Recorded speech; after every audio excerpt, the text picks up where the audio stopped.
అన్నమయ్య జిల్లా రాయచోటిలో క్రీడా శాఖ మంత్రి మండేపల్లి రామ్ ప్రసాద్ రెడ్డి మాట్లాడుతూ కూటమి ప్రభుత్వం అధికారంలోకి వచ్చిన తర్వాత క్రీడలకు 3% రిజర్వేషన్లు కల్పించి స్పోర్ట్స్ కోటా ద్వారా సుమారు 400 మందికి ఉద్యోగాలు ఇచ్చామని తెలిపారు.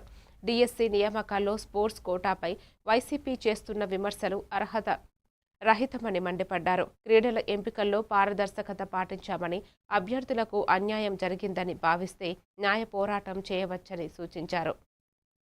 అలాగే కమిషనర్ క్లియర్గా దీని మీద చెప్పడం జరిగింది. ఇప్పుడు మేము ఫిల్ చేసిన ఉద్యోగాలలో ఏ దానికి ఎన్నెన్ని పోస్టులు అలాట్ చేయనాయో బాగా మీకు లిఖితపూర్వకంగా రాష్ట్ర రాజధాని అమరావతిలో ప్రెస్ రిలీజ్ చేయడం జరిగింది.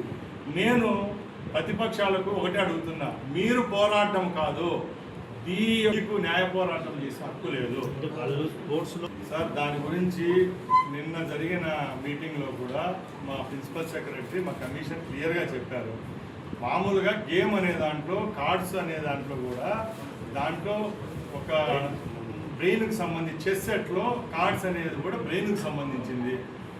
కత్తి అనేది మంచిగా వాడుకోవచ్చు, చెడ్డగా వాడుకోవచ్చు. కత్తిని కూరగాయలు కోసుకొని జీవన ప్రమాణాలు పెంచుకునేదానికి వాడుకోవచ్చు, హత్యలు చేసేదానికి కూడా వాడుకోవచ్చు.